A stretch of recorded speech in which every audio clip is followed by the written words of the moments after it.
All right, everybody, welcome back to another episode of Ole Miss After Dark. Me back once again for y'all on this beautiful Sunday to talk about a Rebel win, a big bounce back for the Rebels. It was a game they had to have against Oklahoma, and they took care of business. What I thought was really interesting about this game, Hitch, is by the time it was all over, watching how the game played out.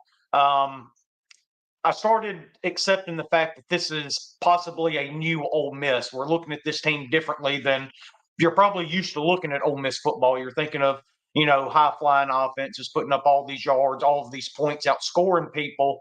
But it kind of felt like even Lane Kiffin and the coaching staff has kind of moved more to a lean on this dominant defense, right? I mean, the defense has been so good as long as they get out of their own way with penalties.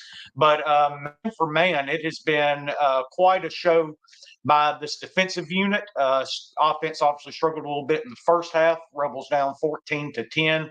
And then the defense basically took over in the second half, completely shut them out. And the offense did enough, right? I think outscored Oklahoma 16-0 in the second half to come away with the win here. Just overall, not the greatest performance from a football team that you would want to see, but definitely good enough for the Rebels to hopefully get back on track to go on a run here with the last half of the schedule. Yeah, and I will say this. I think the past two times that we've got on here and talked about the Rebels, Kentucky, well, not two of the past three, Kentucky and LSU, you and I were both through that whole game, I still was like, oh, well, we'll just, figure it out at the end. And I, oddly enough, I had that same feeling. And during this game, it's like, even when we were down 14-10, it's like, I was not worried. I felt like we were markedly the better team on the field. And it was nice to have that reassured. Offense didn't put up crazy numbers, but it wasn't terrible. I mean, Jackson Dart threw for 300 yards. He didn't throw a pick. There were times that we could talk about it where he looked so in rhythm, and I just let him keep slinging it. Let him keep slinging it. We had 69 yards rushing. That's where you're looking and going, oh, well, what happened there? That is a problem. That's problem A. Problem B is, again, Jackson Dart had the second highest rushing total for your team.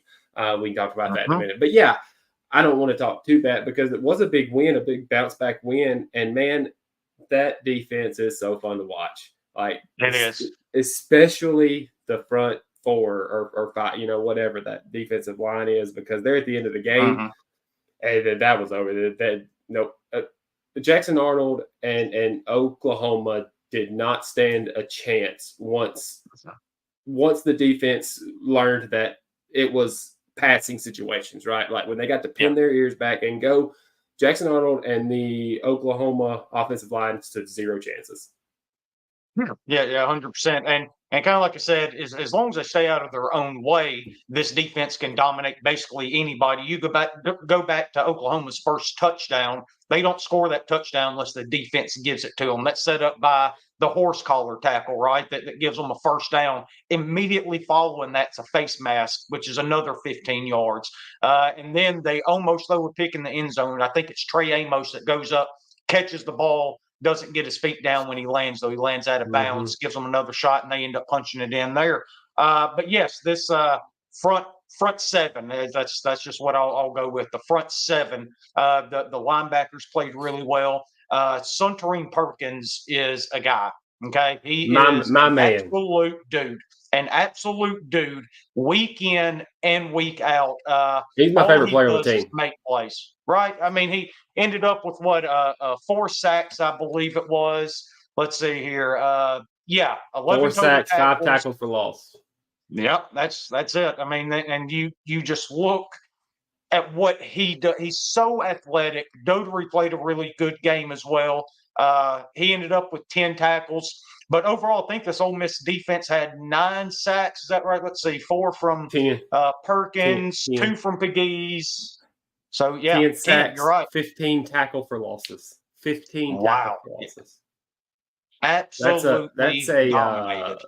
it's a very stark contrast to the last time that this defense fielded uh, Yeah, or saw the field. Right? took I the think it field. was Yeah, yeah. yeah. Now, obviously, the big question, which we don't have answers for, we probably won't have answers for a little while on that. Obviously, Walter Nolan goes down.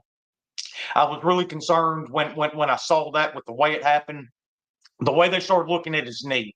When you start rubbing the inside of the knees, checking out the insides of the knee right there, Hmm. that's always concerning. Hopefully, it's nothing too serious, maybe a sprain, something like that, and he can get back out there because he's obviously a huge part of what this defense does. He had another really good game. It's not going to show up in the box score when you look at the stats, but he was so overwhelming for the middle of that offensive line for Oklahoma. He disrupted everything.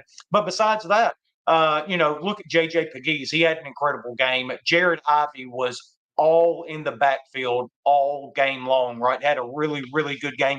Princely Umanmielen, limited, but when he was in there, he was Look, a damn problem, dude. I yeah. mean, Hey, they didn't have an answer for him.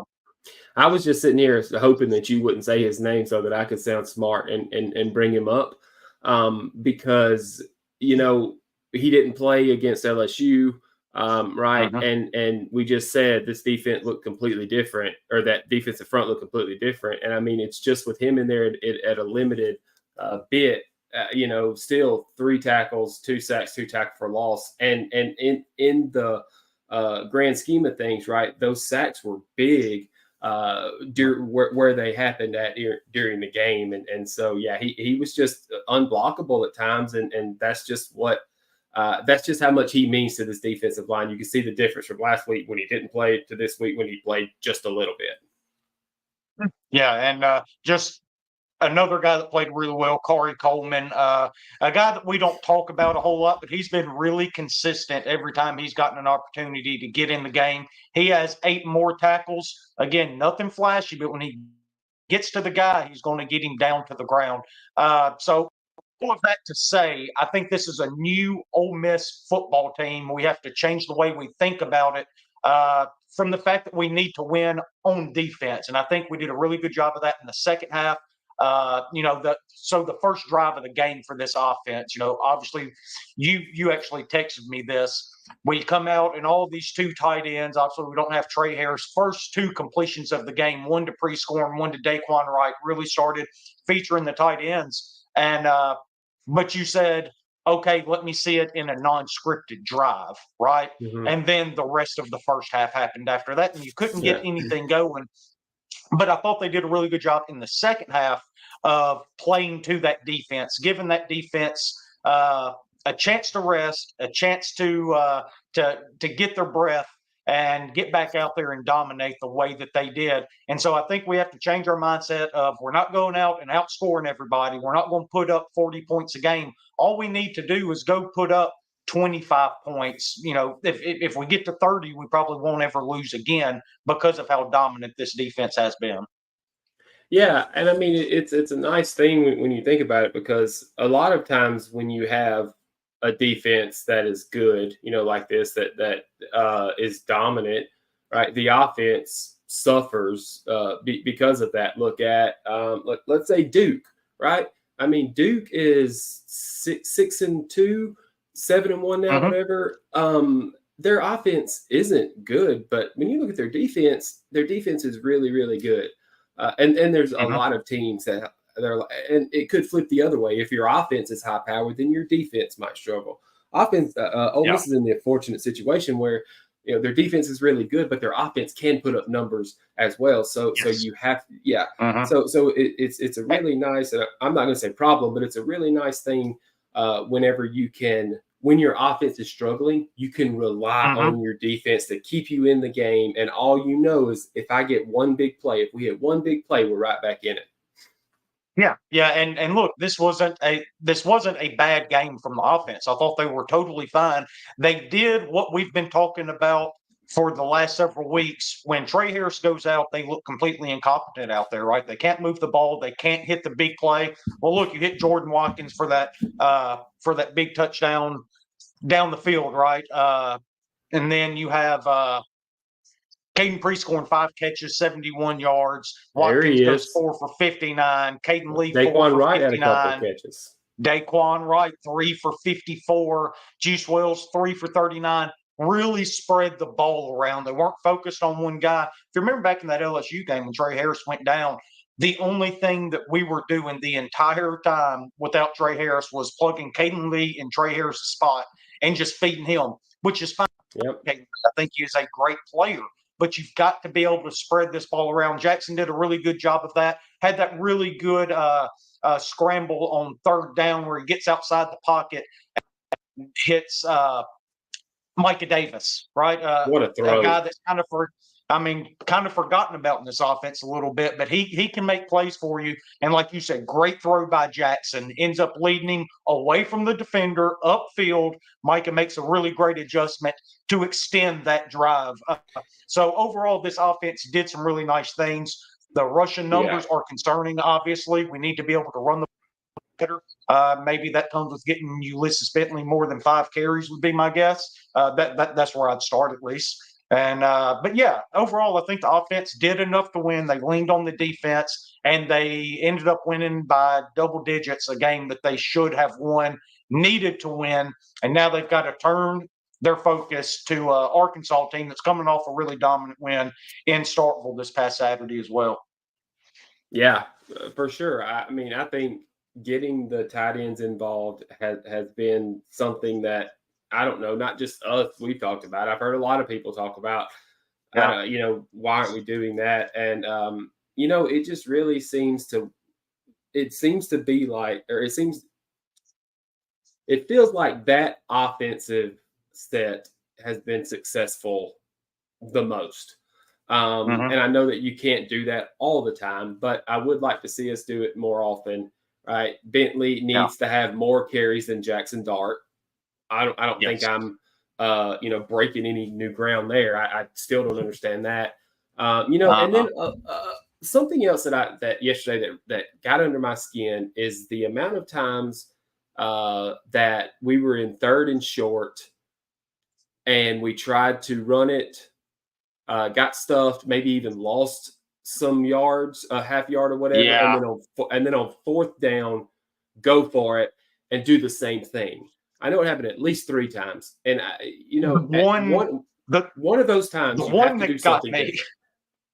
The one that got me is on 4th and 1 late in the first half. There, we're trying to put up points going into the locker room. Right, it's like 4th and 1. It seemed to be less than a yard, though. It's probably more of a half yard. You bring in JJ Pegues, right? Everybody knows what's going to happen with JJ Pegues. And then you basically fake like an off tackle run with him and do an end around to Juice Wells with nobody blocking on the side of the play there. He gets stopped for like a 3-yard loss or something like that. Really gives Oklahoma momentum. And I think that's the one where Jackson Arnold goes crazy, runs all over the defense, and they end up punching it in, going into the locker room, taking the lead. That is one thing this defense really needs to focus on going into next weekend, especially with Taylor Green, really athletic quarterback for Arkansas. Jackson Arnold, and I can't imagine this is part of their game plan. He ran it 24 times, which, 9 of those are the sacks and all that. That gets included in it. But gained 103 yards with all of the sack yardage taken out of it. It's only 39. But when you look at the yards he was able to run for and gain, that's got to be concerning. Into a game with Arkansas, knowing what Green can do with his legs if you let him get outside the pocket. Yeah. Hey, my game plan, let's get 4 and let's have him watch Taylor Green. Do not take your eyes off Taylor Green. You are inside of Taylor Green's jockstrap the entire game. The entire game. I would do. He's yours. But I'm not a football coach, so I don't know. Yeah. Yeah, so that'd be one thing that'll be interesting to see next week, though, is how they end up. Because that's got to be one of the big glaring things that stick out to Pete Golding, this defensive staff, when they go back and watch the tape and look at the stats, knowing what's on the horizon for them.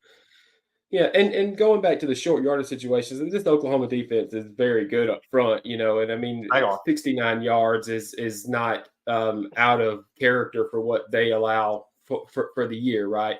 But my thing is that you have to do something different on if you're going to run it up the middle with your running back or JJ McGee's on third down and half a yard, then fourth down and half a yard. You can't do that. You can't run that same play every time, right? I get it may work. I mean, you do something, different. And to be honest, that the fourth down play that JJ McGee scored that touchdown on, like if it weren't for his incredible athletic ability, like that's not a touchdown, right?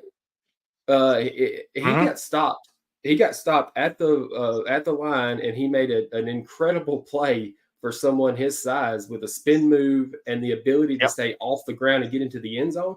But I mean, if it's anybody else, they probably get tackled there, and Oklahoma ball going the other way, and it's right. So I just feel like in those situations, I've seen it happen time and time again this season, where we're in third down and short, don't get it. Fourth down and short, you do the same thing, don't get it. I just want to see something different. Yeah, and they did try something a little different. It's the first time I remember. I could be wrong. My memory, we both know that.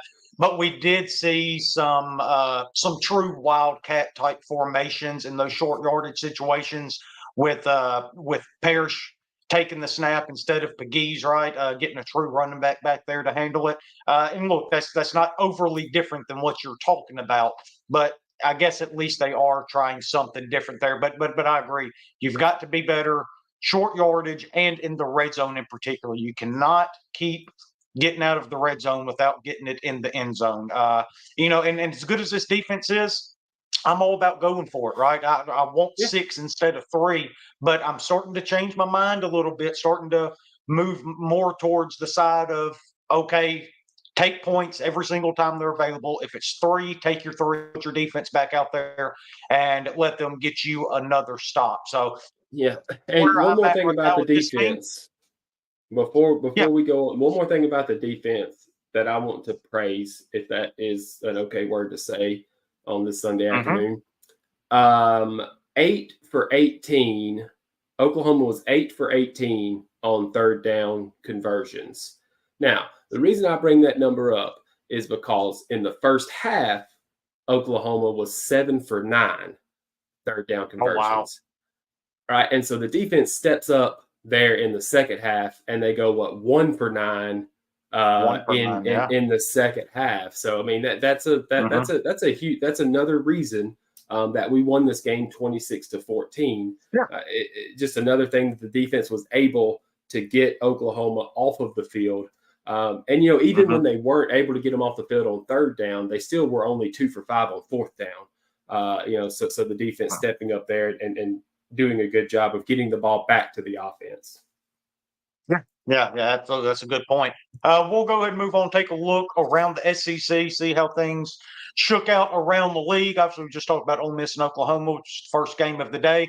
Arkansas goes into Starkville. We mentioned it earlier and puts an absolute beat down Mississippi State. I saw an interesting stat earlier, Hitch, that I believe I saw Arkansas was 0 for 7 on third downs for the entire game against Mississippi State, and they still put up 58 points and over 600 yards. Taylor Green threw for 314, 5 touchdowns. Braylon Russell for Arkansas, 16 carries, 175 yards rushing. It seems like maybe Petrino's got this thing going in the right direction at the exact wrong time for the Rebels as they travel into Fayetteville, which seems to be the case every single time we have to go there. We'll talk about it. This one – Arkansas was favored by 7, and I think a lot of people were surprised by that. But this one just felt like State had played two teams that were, much, much better than them and kept it close. I guess Van Buren, he didn't have a terrible game, threw for over 300 yards, but he had a couple picks. And it just felt like there was some regression coming. If you can say that about this State team, there was some regression coming, and man, I really wanted on this one. And right before game time, it went up to 7.5, and I didn't take it because that half point. And boy, I feel like a goober now. So, yeah. So they end up taking care of the Bulldogs 58-25. Go down to Tuscaloosa, Alabama. Missouri couldn't get anything going offensively. Drew Pine comes into the game at quarterback, and like I said, they just couldn't do anything. Alabama runs away with this one 34-0, and quite frankly, it felt even worse than that. If you're sitting there watching the game, it was total domination from opening kickoff Yeah. until the final horn sounded. Yeah, yeah. Unfortunately, this one I did get this bet in on Yeah, Missouri, I did too. yeah, this I this did too. this was a rough one. I stopped watching. It was 3-0 for a little while, and then Hmm. like you said, poor Drew Payne. Right, he had 6 completions, 3. Well, I guess he had 9 completions. Just 3 of them were to the other team, and Yeah, only yeah, 42 yards passing. That's tough. yeah, it's not going to win you a lot of games. And then look, this was a really great game. One I was locked into. I was really hoping our man Diego Pavia and the Commodores could pull this one off. They come up just short though against the Longhorns. Great effort for Vanderbilt here though. This Yeah, kind of cements them as a team that you don't really want to play because they're just going to be so scrappy and feisty from beginning to end. They end up dropping a heartbreaker here, 27-24, but damn near got the Longhorns here on Saturday night. yeah, they really did.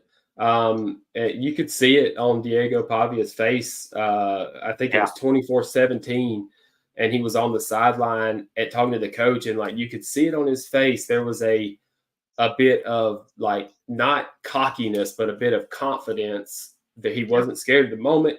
He went out, and yeah, they ended up losing by 3. That's a tough loss, but it just goes to show you that Vanderbilt is for real, right? Like they go and They they are. beat Yeah. Alabama, they beat whoever the other team was that they beat. I can't remember. They beat Virginia Tech at the beginning of the year, and then they come out and Virginia, don't get blown out Kentucky. against Texas, right? Like Yeah. every Yeah. game they're supposed to get blown out, they hang around and eventually win Hmm. or make the other team very, very nervous. And Clark Lee's got something Yeah. special going in Vanderbilt.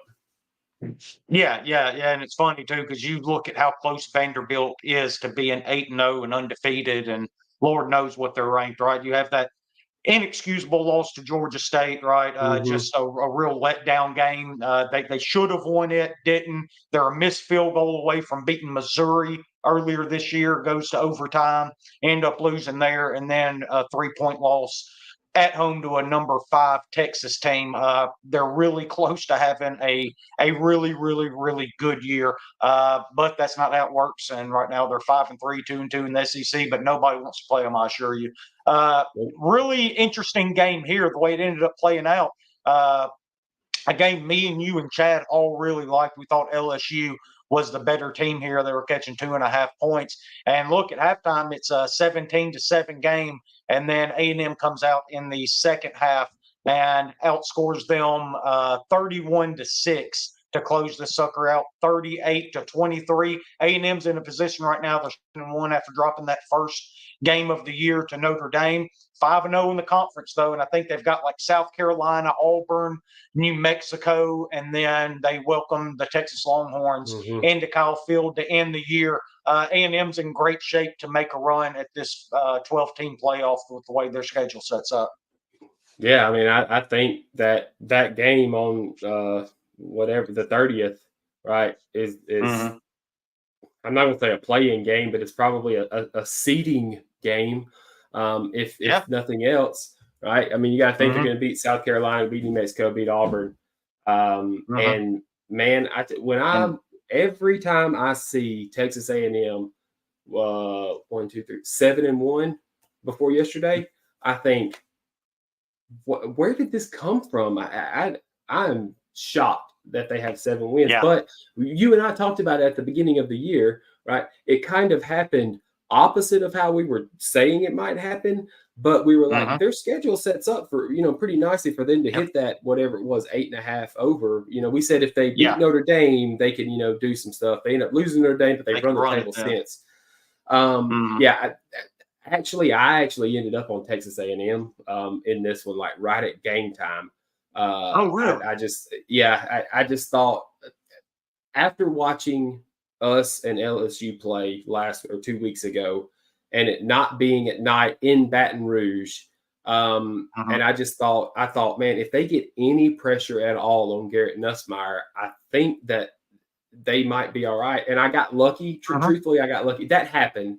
But I got lucky because Yep. Marcel Reed come in and LSU didn't know what to do with Marcel Reed, right? Like I wasn't expecting that. And that's what ended up happening the second half. They just couldn't they didn't know what to do with him, and I got lucky on that. But I think LSU was the better team. They just had A&M or Mike Elko had that ace up his sleeve, and Brad Kelly didn't know how to answer it. Right? Yeah. Yeah. Yeah. So that's a tough loss for Ole Miss as well. If you're an Ole Miss fan, from a resume standpoint, you wanted LSU to start stacking some wins so that loss doesn't look as bad when the committee's sitting there if they're trying to decide between a couple teams. But at the end of the day, as long as Ole Miss takes care of their own business, runs the table, goes 10-2, I think we're going to be okay from a playoff standpoint. A&M being in the mix, though, like you said, that's one team that we pointed out. I think I had them going 10-2. But yeah, this is a team with that schedule that we said could make a run. And sure enough, they're doing it right now, undefeated in the conference. And they Last might. game of the night. Yeah, 10-2, they right? absolutely might. Yeah. That's certainly wow. on the and I think that's worst case scenario at this point. Actually, they should. Yeah, they should go 10-2. Yeah, I think it's worst case scenarios. You lose to Texas because I think they're going to beat New Mexico, Auburn, and South Carolina. So they're in a really good spot right now. Last game of the night. This loss keeps getting worse and worse and worse for Ole Miss. Kentucky gets absolutely drubbed by a pitiful Auburn team. Jacquez Hunter just run it straight down their throats. 23 carries, 278 yards, 2 touchdowns. Kentucky's kind of dead in the water. That's going to be the stain on the Ole Miss resume the remainder of the year. That's a bad, inexcusable loss that is going to be on there for the rest of the year. There's nothing we can do about it. But props to Hugh Freeze battling through food poisoning or whatever it was, traveling a day late, right? I mean, just the ultimate warrior out there, doing whatever he's got to do for his guys. And he absolutely did it. So big props. I expect nothing less from such a legend as him. I'm surprised that he didn't blame the food poisoning on Peyton Thorne. Yeah, me too. So, but yeah, big win for Auburn there, though. And in all seriousness, first SEC win going on the road there. Maybe they get something going. Who knows? But I doubt it. All right, man. Well, let's go ahead and wrap it up there. Basketball game to watch. That's what we were doing before we hopped on here. Here, let me give an update. The Ole Miss basketball team is looks like we are ready for that national championship run. Can't wait for that to happen because 49-28. Rebels just running roughshod over them, ain't they? Oh my gosh, man, they're so fun to watch. I mean, you've got Dia out there shooting 30-footers and not even picking his feet up off the ground, just all arms. I mean, in the first, in the first 3 minutes of the game, we had 4 3-pointers and 2 lobs. So I'm all in. Give me all of it. All in. Yeah. So it's going to be fun. So let's get back to it. We'll watch it basketball team, and kind of starting to get time where we start talking about basketball. So I'm pretty excited about that. I know you like college basketball just like I do as well. So this looks like it's going to be a fun team to watch. And so that's pretty exciting. So we'll go ahead and get out of here. Y'all remember, if y'all want to support the show, go visit omafterdark.myshopify.com. Get all of your Ole Miss After Dark merchandise there: hats, shirts, sweatshirts, pajama pants, whatever you need there. And then we have great Mississippi-made products as well. Papa Lynn's hot sauce, 3 different versions of it. We got our hands on the Stewart's Cajun dill pickles. Now we have the dill pickles. We have the mix. There you go. There's the mix right there. And then we have pickled asparagus to go along with that. So we got 3 different kinds of the Stewart's Cajun dill pickles. That stuff should be on the website within the next few days. And with every single order, if you use promo code SHIP, SHIP, we will take care of the shipping for you. You won't have to pay for that. So y'all make sure to go to omafterdark.myshopify.com and get all your merchandise and great Mississippi-made products like Papa Lynn's hot sauce and Stewart's Cajun dill pickles. Hitch, I appreciate you doing this with me once again, and we will do it again next week. How excited, bud?